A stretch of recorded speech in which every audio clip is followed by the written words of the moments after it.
Hi, everyone. My name is Lizzie, and today I'm going to share a little bit about your testimony and what that kind of looks like and the freedom that your testimony brings and how it affects your BMW. So BMW is your body, mind, and wallet. So anything that affects your body, mind, and wallet is basically getting to the hub of the heart. And that's kind of like the hello. And that is what we kind of live by in our house. So we kind of just made it into a lifestyle brand, Hub of the Heart. So, and it kind of plays off of our last name, Hubble. But I'm going to jump right into it. So basically, a testimony is sharing how something affects you, who you were before and who you are now. It's a very simple process. It is not overcomplicated. I feel like a lot of people like to make it complicated, but it's really not. All you're really doing is, like I said, sharing who you are now versus who you were. And then full disclaimer, I am not a therapist, psychologist, scientist, none of that. I am literally just a person that deals with the same things that everyone else deals with. But I've decided to kind of just do a little service and just share like the procedure, or not the procedures, the products and the practices that we kind of live by. Just to, I mean, if it works for us, why wouldn't it work for you, right? So you do with the information whatever you want.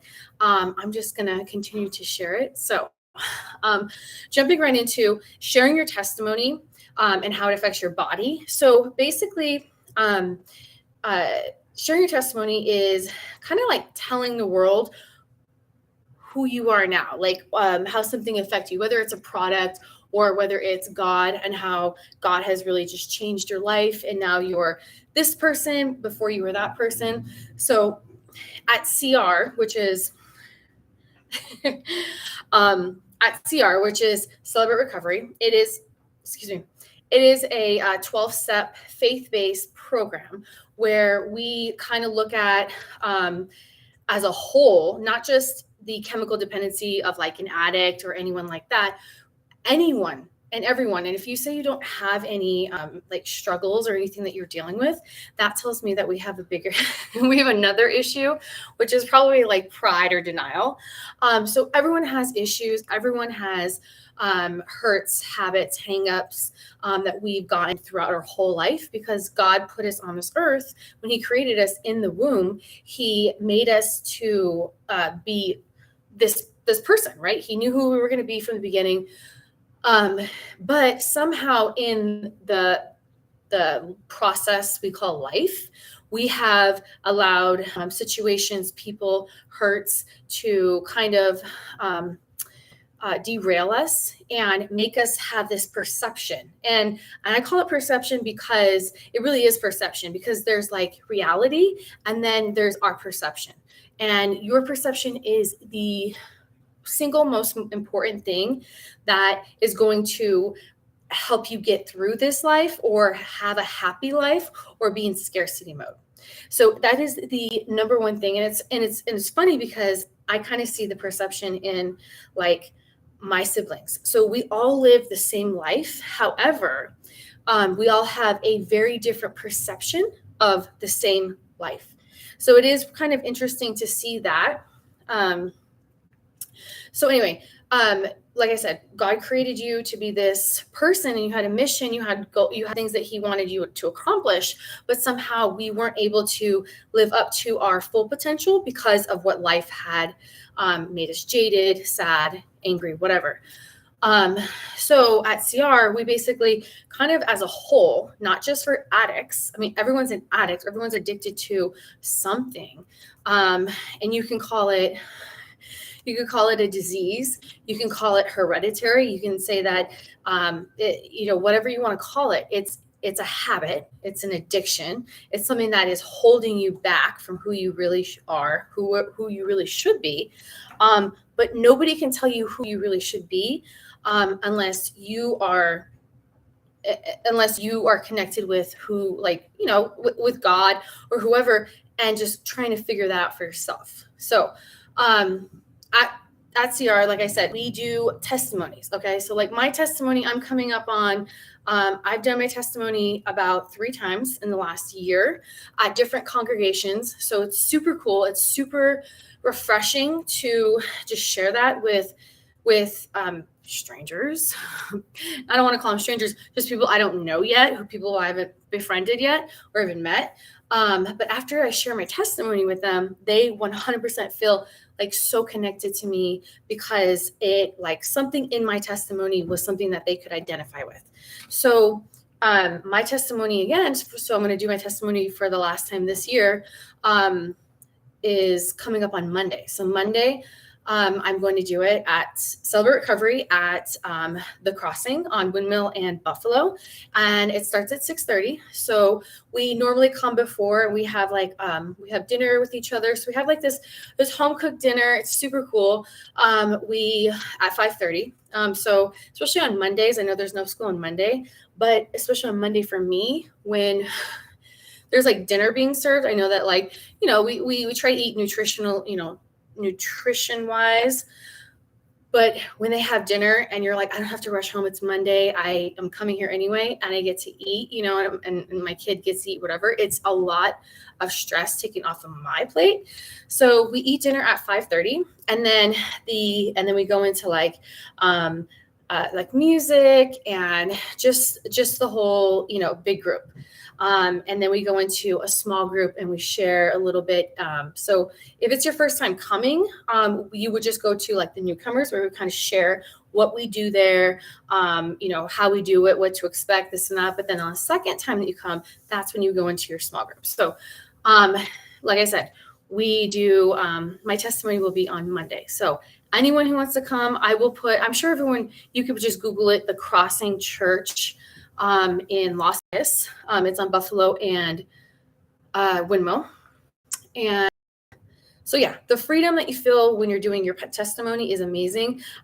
Really, I'm going to be sharing my dirtiest, darkest secrets and my shame and my guilt, because the reason it's not to kind of put you on the spotlight and just kind of just make you feel like dirty about yourself. That's not what it's for. It's for you to find freedom, because listen, if you don't have secrets and you don't have skeletons in your closet, then the enemy has no weapons that he can use, like at all. Like no weapon formed against us is going to prosper anyway, because we are God's children. But there's not these little secrets and these little lies that like the enemy tells us and we believe them. Those don't exist. Once you share your testimony and you tell people all the crazy things that you've done, and then you've come out to the other side, that is the freedom. And when someone hears that, like I said, they hear it and they feel so close to you and they feel like, okay, I'm not the only crazy person in this world. It turns out there's a lot more crazy out there, but we're not saying it's okay to stay like that. We're saying that it's okay to come like that. And we're not going to try to fix you or diagnose you or refer you out. We are going to listen to you and say, thank you for sharing. And then we're going to grow and we're going to get better together. That is the point of community recovery. Because I don't know about you. I've always wanted to go to therapy. And it's still one of my things. I really do want to go to therapy. I've been wanting to be a therapist. But I mean, who has the money? Of course you can get like state funding, all that good stuff. But who has the money to go and do that right away? Like, so what, you wait till you have all this money, not all this money, just money for that to get help? No. So this is the first step of recovery, of being better. Okay. So I'm still in recovery for anger, because I use anger as my first reaction, because it makes me feel like I'm in control, that I cannot be hurt by anyone because I'm in control. I'm angry. I punch you in the face. But in reality, my first feeling that I should be feeling, but I've never really felt, is sadness. I'm hurt. I'm disappointed. I'm let down. I'm just hurt. But I don't ever sit in hurt, and I never work through hurt. I go right into anger and I just want to break someone's face. And that's why I work out. So that's how my coping mechanism is.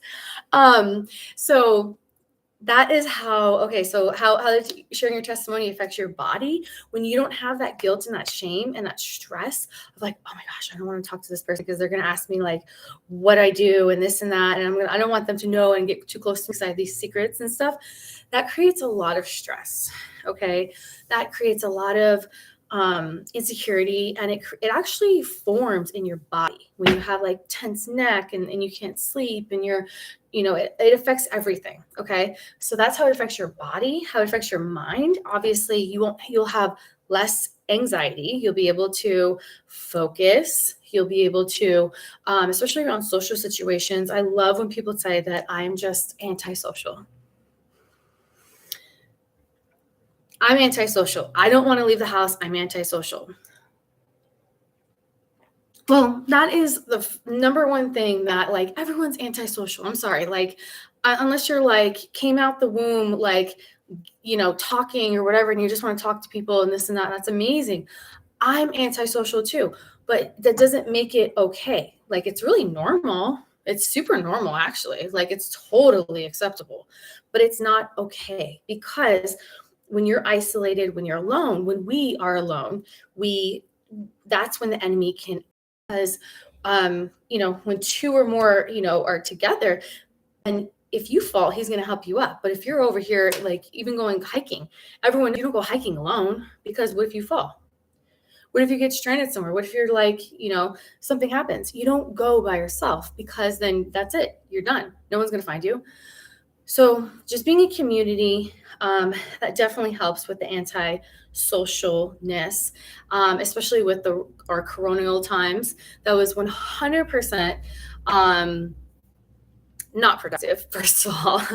but in my opinion, when it comes to when I'm thinking about recovery and everything, because recovery is better in groups, like group therapy, accountability, partners, sponsorship, mentorship, all of that is in community. Why?